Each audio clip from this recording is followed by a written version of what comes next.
kecelakaan kereta api aja dipakai pencitraan. Semua orang sedang berduka, tapi bapak ini malah sibuk menyerang Kang Deddy Mulyadi. Gara-gara memberikan bantuan ke para korban kecelakaan kereta, Kang Deddy Mulyadi justru dituduh pencitraan oleh si botak ini. Miris. Sebenci-bencinya bapak ke Kang Deddy Mulyadi, setidaknya tahu situasi dan kondisi. Ini bukan waktunya menyerang.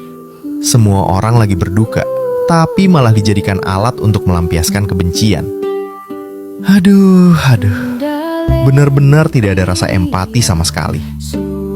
Kalau memang tidak bisa membantu, minimal diam. Jangan memperkeruh suasana. Gubernur konten, segala sesuatu dipakai alat pencitraan.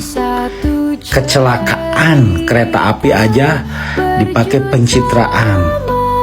Dia bilang dia akan membayar biaya rumah sakit korban kecelakaan.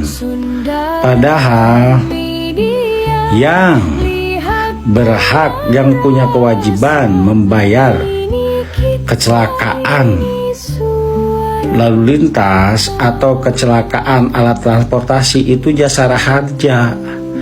Jadi ngapain gubernur konten bilang akan membayar biaya rumah sakit korban kecelakaan, padahal itu tugasnya jasara harja.